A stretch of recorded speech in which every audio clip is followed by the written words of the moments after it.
白宫把话说破，承认有美军在乌克兰，虽然人数不多，但却给普京一个下马威。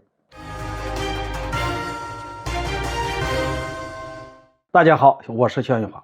近日，在美军机密文件泄露后不久，白宫方面悍然出来证实，表明在美国驻乌克兰大使馆内确实存在少量的美军。乍一听上去，白宫方面这一番表态让人有点摸不着头脑，想不通美国为什么要承认有美军驻扎在乌克兰国内呢？其实白宫这是对泄露机密文件的一种回应，因为已经被泄露的机密文件中显示美国有特种部队在乌克兰活动，于是为了防止俄罗斯反应过度，把美国此举视为直接参战，所以白宫方面觉得有必要出来解释一下，承认确实有美军驻扎在乌克兰的国内。不过白宫方面明确表示，称这些军人不会在俄乌冲突中进行作战，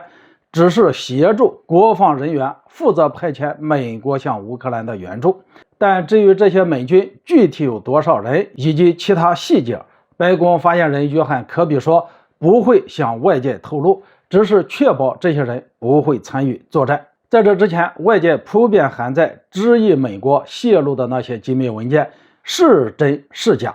而如今看到白宫承认确实有美军在乌克兰国内，说明这些机密文件含有一定的可信度，否则白宫也不会不打自招，公然向外界承认有美军驻扎在乌克兰的国内。但在我看来，白宫此时承认有美军驻扎在乌克兰，虽然明确表示人数不多，也不会参与作战，但这却给普京了一个下马威。怎么说呢？首先要肯定一点，就是美军驻扎在乌克兰不是秘密，但美国承认与否却很关键。大家都知道，美国是俄乌冲突的实际控制人，是美国在背后主导俄乌冲突的总导演。但知道归知道，美国方面不把话说破，其实也是留有余地，对俄罗斯心存畏惧。大家试想一下，如果美国现在就跟俄罗斯公然承认就是自己在乌克兰背后主导这场战争，那么俄罗斯方面会怎么样呢？很显然，只有被迫对美国进行报复。美国也非常明白这一点，所以即使到现在，对于是否参与俄乌冲突这件事情，美国都明确否认，可谓是相当的谨慎。那么问题来了，白宫此时承认有美军驻扎在乌克兰，是真的害怕俄罗斯会过度反应吗？以我来看，这其实是在刺激俄乌局势，也是在逼迫普京。原因很简单，外界对美军泄露的机密文件是真是假还都不确定，而且俄罗斯大概率也都知道有美军驻扎在乌克兰，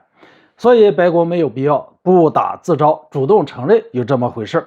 但是美国方面的话能信吗？美国政府在蔡英文过境美国前夕就一再承诺不会安排官员和他见面，结果怎么样？美国不但违背承诺，还安排了有史以来最高级别的官员，也就是美国政坛的3号人物麦卡锡与蔡英文见面。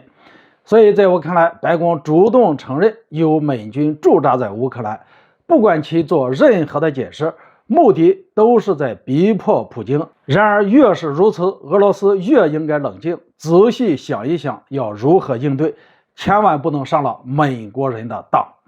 好了，今天就说到这里，咱们下次见。